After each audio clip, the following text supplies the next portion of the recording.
Hello, everyone. That was a great introduction, so I don't need to introduce myself, but I'm Kuba. I'm the co-founder at Eve, and I'm the brand guy, so I'm Chief Creative Officer. And there's lots of familiar faces in the crowd, some present employees, some past employees. I won't hold it against you, Loretta, for leaving Eve. Those who have heard me talk before, I hope I won't bore you. Hopefully you'll take away something new from this talk. I just wanted to start really by saying, and I've got a lot to get through, so I'm going to talk quite fast because I'm going to get rotten fruit / time cards thrown at me if I go over my 20 minutes. But I was listening to Radio 4 on the way into work today, as I tend to do. And there was a really interesting piece. They had a relatively new CEO of Burberry on the program.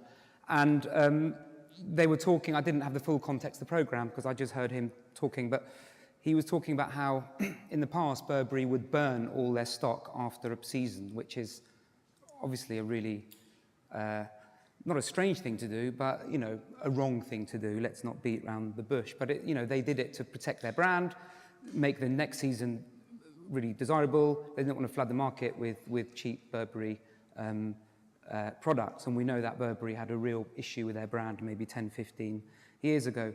And he had this great quote. I wrote it down. I wasn't driving. I was a passenger, so safety first. And the quote was, "Modern luxury means being socially and environmentally responsible.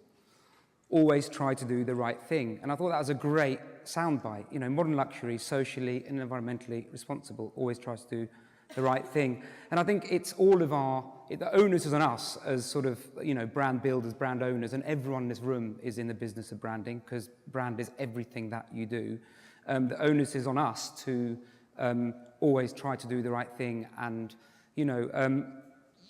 try to make the world a better place. And I'm not on a soapbox. I do sometimes get on the soapbox. I'm not today, you'll be pleased to know.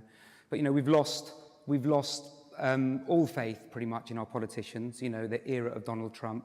And I think this is the era when brands really, have that responsibility to sort of guide people and help people and always do the right thing. But I'm not here today to talk about that. I'm here today to talk about the importance of storytelling.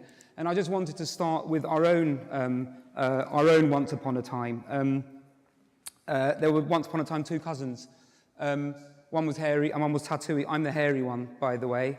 And my co-founder, Yash, who has recently left the business. So if I get teary and emotional, this is the first talk I'm doing since he has left. And he just felt that it was time for a new chapter of Eve, and he'd taken it as far as he could.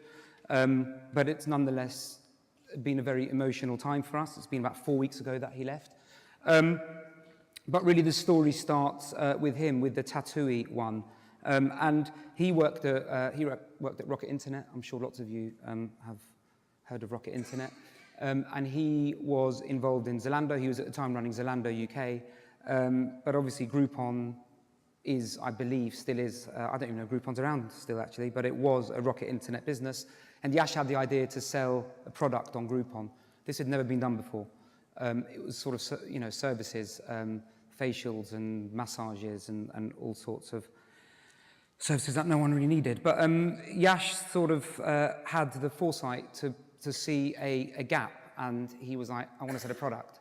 The problem is he didn't know what product he wanted to sell. He just knew he wanted to sell a product. So he looked at loads of things, supplements, vitamins, fashion, shoes, trainers, loads of things. And he just stumbled upon mattresses. And he was like, damn, no one's really done that online properly, right? And so he set a deal live on Groupon. This was all within the space of about a week, so really, really quick. So he went to a factory in the UK, kind of white labeled a mattress in the sort of £300 mark, so pretty decent quality. He didn't have a brand. The brand was Groupon, and he set the deal live without telling the brothers who owned Rocket Internet, the Samway brothers, who are like, if you can imagine 4 Darth Vaders, that's basically them, so pretty scary. And he expected to sell about 60, maybe 100 if he was doing well. And he sold 6,000 mattresses in one day. So that's £1.8 million worth of revenue in a day. And then the rest of the story is for 4 years, he basically got very good at making mattresses, at the logistics, at the production, at all of that stuff. So amazing, really. He just sort of chanced upon this. So there's a big sort of dollop of serendipity in our story. Where I come in is with the declining fortunes of Groupon. His mattress business was also sort of declined because it was totally bootstrapped to the Groupon business. And he called me, and at the time I was then running, I was helping to run Channel 4's in-house creative agency called Channel 4 Creative. Literally dream job for me, absolutely incredible. Yash called me and he said, we're going to start a business together. We always said we'd do it. We're very close, we're more like brothers. His family lived with us for about 12 years as we were growing up. And I was like, wow, amazing. And I didn't really know about this previous business of his. And I was like, what's it going to be? Like fashion or art? Or I'm really interested in like photography and maybe a booze brand. He was like, no, we're going to do a mattress business. And I was like, oh, my heart just completely sank. And I was like, really? And he was like, yeah, we're going to do a mattress business. And I think my reaction when he first told me the story is what a lot of consumers' reaction was when you sort of said the word mattress. And hopefully in the next 17, 16, I don't know how much time I've burnt already, but in the next 15 minutes, I'm going to show you through the art of storytelling, actually scrap the word art, let's scrap that from the court records, through storytelling, because it's really just common sense, through storytelling, how you can change people's perceptions and views on what otherwise would be seen as a very, you know, I mean, you don't get much more commodity land than mattresses, let's be honest. So I got together with Yash, that was in February, we launched in February 2015, so just over 3 years ago. Oh, I just heard my voice coming back at me, that's really scary. 2 Kubas, that's not a good thing. We sort of built the business up, it grew very, very quickly, and this thing happened in May 2017, so last year. We floated the business, we IPO'd the business just over 2 years in.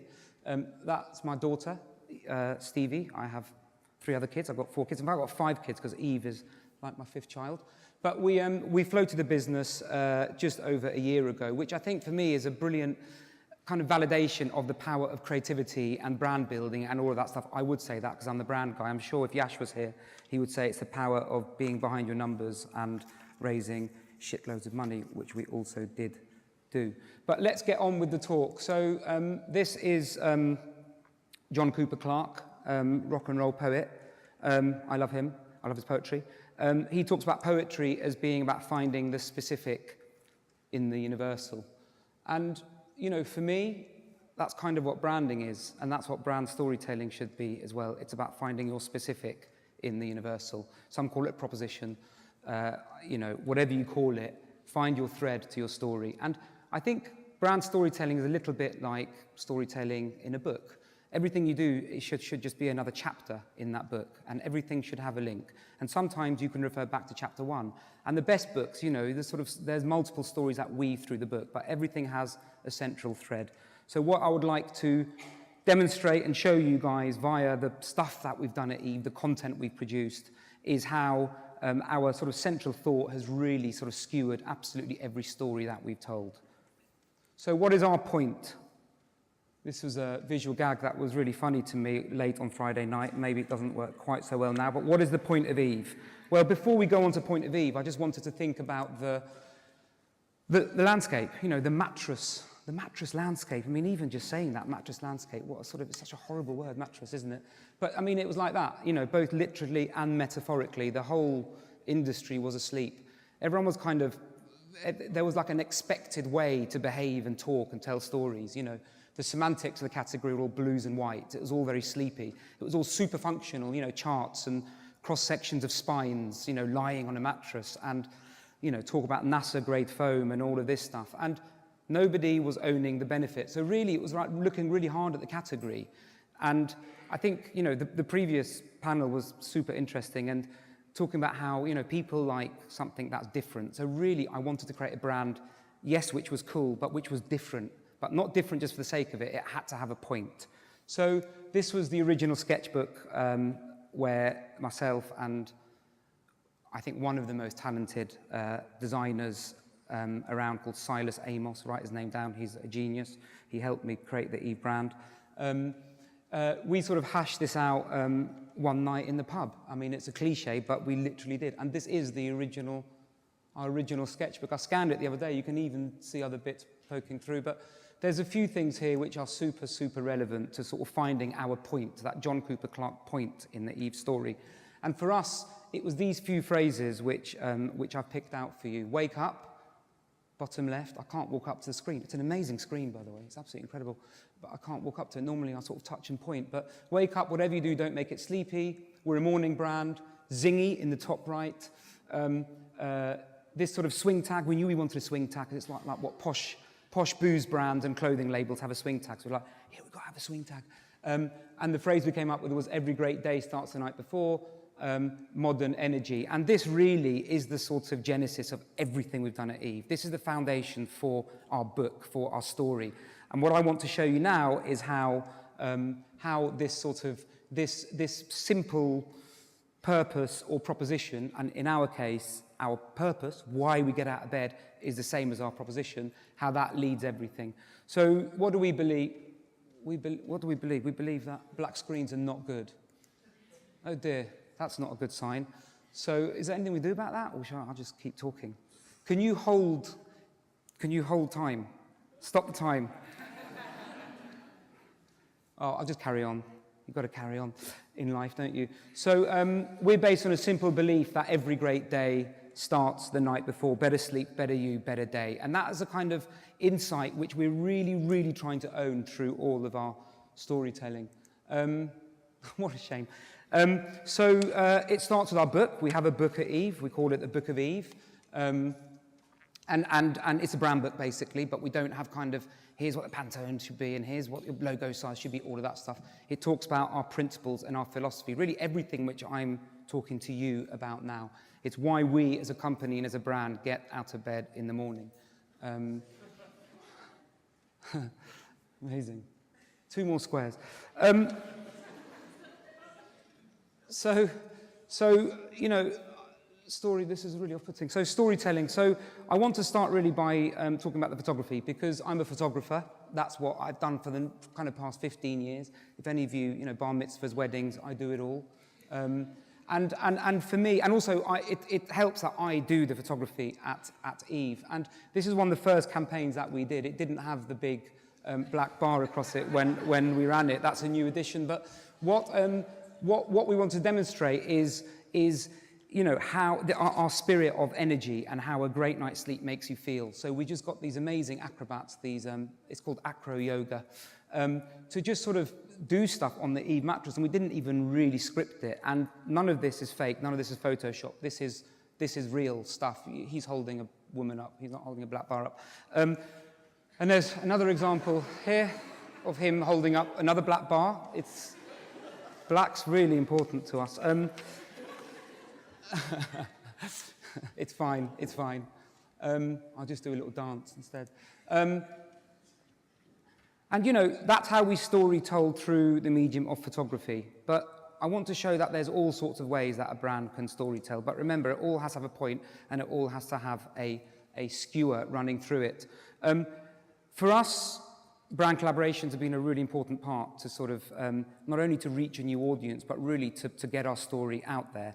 Now, I said at the beginning that I had that moment of, when you actually said we're going to do a mattress company. And that's generally what, things are changing now, but that, 3 years ago, it was very much the case when you try to talk to journalists or consumers about a mattress brand. So teaming up with other brands, collaborating with other brands is a lovely way to really kind of set out your stall, tell your story, and also reach a new audience. This is an example I wanted to show you and talk a little bit about where we did how much for 5 more minutes? Okay, cool. The black bars, right? So give me an extra 4. So we did a collaboration with the fashion brand Folk. It's very, a very odd thing for a mattress brand to collaborate with a cool fashion brand. But we really wanted to sort of set out our stall as to where we were taking this company, where we were taking this brand. They created a capsule collection, pyjama collection for us. And the important thing for me when I do these things is you have to be very clear what the objectives are of an activity. So did this sell a lot of pyjamas? No. Did they sell out eventually? Yes. Did it make a difference, the bottom line, financially? Absolutely no way. We wanted to sell it in about 6 weeks. I think we sold the last set of pyjamas about a month ago, and this was a year ago we did this. So it's taken a year to sell through these things. Was it successful? Absolutely. Because the point of this was to tell a story, and the point of this was to get coverage, and the point of this was to get people talking. So, you know, use other brands to help you tell your story. Whoa, okay, now it's really stretched, but that's okay, better. Yay! So, advertising. We haven't yet cracked TV advertising to tell our story, but we will, because I'm shooting our new campaign tomorrow and I'm really excited about it. But I think the best example of us storytelling via the medium of advertising or above-the-line advertising is our long copy campaign. And here we told 5 more minutes. Is that 5 more minutes? Okay, fine. And here we sort of told the brand story via using a lot of words. And people still recall this advertising. It hasn't ran for about a year and a half, 2 years, and people still talk about us as running the long copy advertising because we told a story which stuck in consumers' brains. And here's another one. I was going to read them, but I won't. So there's another medium which I think is often overlooked, and we sort of talk about our packaging as a media vehicle, and I talk a lot about design as media. So if you have packaging, make it work really, really hard and make it tell your story, right? You know, make it remarkable. And I always talk about our packaging as being our first ever advertising campaign. When you open the Eve box, you get Rise and Shine and a whole load of sort of inspirational morning quotes. This is the pillow box, very similar thing. And this is something we did. We did a mascot not for sale, 1,000 of these. And again, and we sent it to people we love and like, so super fans. And again, it tells the brand story, right? It tells people what we're about. We talked about personalization earlier. This is one of the first things we launched with. We wanted to make ourselves interesting to journalists. We launched this as a PR stunt. So it's the first chapter of 3 books. And this was so sort of well received amongst journalists. We actually then rolled this out and we condensed it into snippets, and we sold it as single mattresses on our website for kids and teenagers where they could sleep on their favorite book. It's also important, we spoke in the last panel, the panelists spoke a lot about having that real interaction. You know, the high street is not dead. As an e-commerce brand, we've kind of lost that, so we have to work really hard to actually create real events and tell our story with real people. This is a ticketed event, so our customers actually bought tickets. And we, you know, through sort of week-long course of doing yoga and stretches and creative mornings, there was panel discussions, really smart guys talking there about, I think, something he knows very little about, food and sleep or something like that. But we actually had our customers coming to us and buying tickets from us, and we were able to storytell with real people there. This is a new community that we've just set up called Love Mornings. It's hosted on Facebook groups. It's growing at an astounding rate, and actually what we're doing is we're turning this into a real event. So in 2 or 3 weeks, we're actually hosting, for the first time ever, our real-life community event. We're having 80 or 90 superfans come, and we're going to have a day of interesting content, talking about lifestyle, etc., etc., etc. And then the last section, and this is involving Ometria, so 2 minutes. This is perfect. This is only going to take 2 minutes. CRM is incredibly, incredibly important to us. So for us, it's about getting the right message to the right person at the right time. So here's an example of, we offer a 100-night trial. It's the only way we can really be an online mattress company. And when someone, sort of on the 101st day, when they decide to keep their Eve, they get this, thank you for choosing us. This is going to be the beginning of something beautiful. This is how it actually works. Don't ask me to explain it, but it basically plugs into Magento or Magento 2. So it knows when people have ordered, when that time is up, etc., etc., etc. Educating customers. We're shifting from, we launched with 1 mattress. We're now, I think we've got about 25, 28 SKUs. So we're moving into becoming a sleep brand, and we're able to dynamically cross-sell across other products. We know what customers have and haven't bought. This is, I think, interesting personalization. It's recommending products. It's not hard selling and pushing things down consumers' throats that they don't actually need. It's going, did you know you just bought a mattress, you know, linen sheet? And we are able to tell that story through the whole journey that the customer has with Eve interactions. And finally, it enables us to kind of have strategic insights, you know, to tweak our storytelling where and when necessary. We're able to sort of deep dive into how consumers interact with the brand, with the website, etc., and strategically tweak our story so that we can be relevant. So just to sum up at the last chart, you'd be pleased to know, have a point and don't ramble on. So I think that's really important. You know, there's storytelling and there's rambling. And if you find what your point is, what your proposition is, everything will be strategically aligned and won't be random. There's nothing worse than the brand being random. Know who you're talking to. I put here ice and Eskimos, but actually, I just saw Planet Earth the other night, and it seems that the Eskimos actually need more ice than anyone else. But anyway, don't try and sell ice to Eskimos. And finally, trust your instincts and emotions. I always finish my presentations with this. Don't be blinded by books. Don't read too many books. I'm not a great believer in reading too many books because you get blinded. Don't read too much data. Don't look into data. Data is important to lead you, but make it, solve the problem around the data. Don't be blindly led by data. Trust your instincts and emotions. If you're building a brand, this is where a brand lives, right? So follow that. And that's it from me. I think I've slightly gone over time, but thank you for listening. I think there's a Q&A now, and thank you.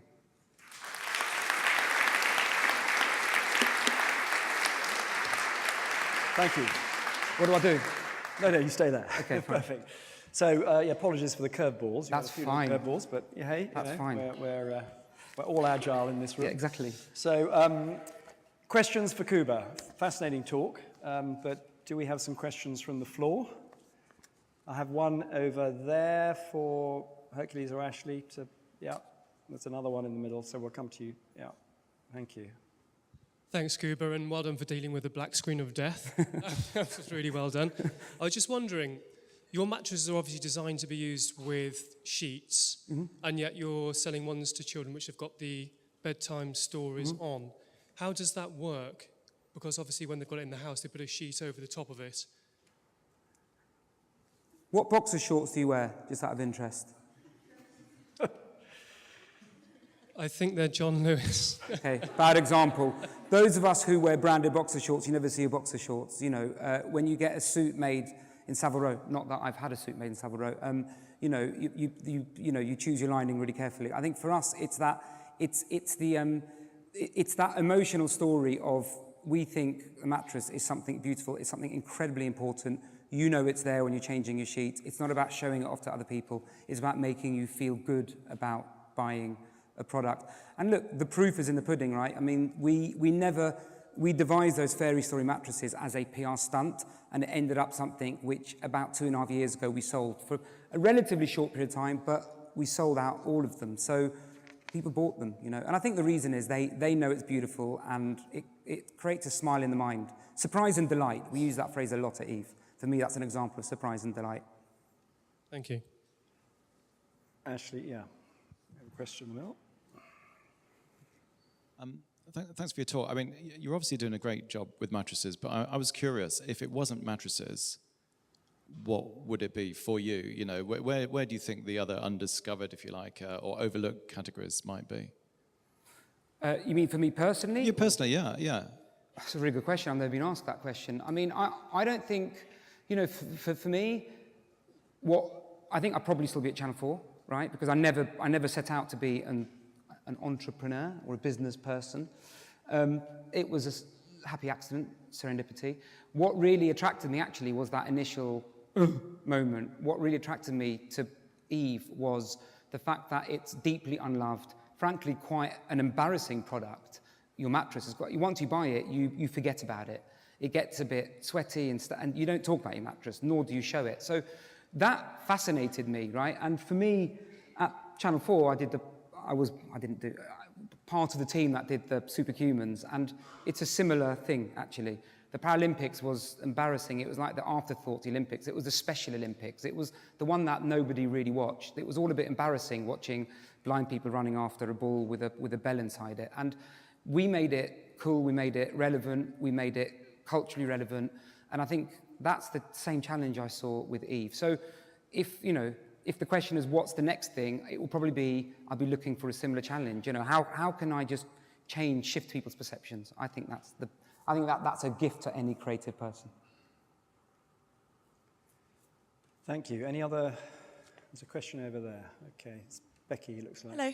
Hi. I see a lot of quite seemingly similar companies cropping up. Yeah. How do you differentiate your company from the other similar mattress brands? Well, it's storytelling. It goes back to talk, really. And I think, one of the ads which I was going to read out was apologising for all the mattress ads. And when you launch as the first, which we had the market to ourselves for a year, it's easy because there's no one else. And it's such a simple, beautiful proposition. Buy your mattress online, get it within 3 days, you have 100 nights. But as soon as everyone else starts sort of peddling the same business model, it becomes, in a way, more complicated buying what was designed to be a very simple purchasing process. It becomes really complicated. It's almost like, Jesus, I'm going to go to Dreams now because this whole world has just exploded and it's super confusing. So I think it's going back to your roots, what makes you different. And for us, we just have a different brand positioning. No one else is talking about this sense of energy and perfect starts. You know, we sort of say the whole market is like a cup of Horlicks and we're like a glass of orange juice in the morning, you know. And as long as you stay true to that, I think what will happen is this, ultimately, because your purpose and your proposition will guide all your new product development, will guide, you know, what you invest in, what you don't invest in, and where you, generally, the whole strategic direction of the company. So I think ultimately what will happen is we will start to naturally go in slightly different directions. Okay, thank you very much, Kuba. That's fascinating. Thank And making the mattress cool, and that's great. I was just thinking, actually, you say that, you know, mattresses are boring and you forget about them, but if you have a great mattress, you go away, you stay in a hotel, you think, shit, I want to get back to my mattress, get back to my bed, because actually they do make a huge difference. Yeah. So anyway, thank you very much. Thank you. Thanks, guys. Thank you.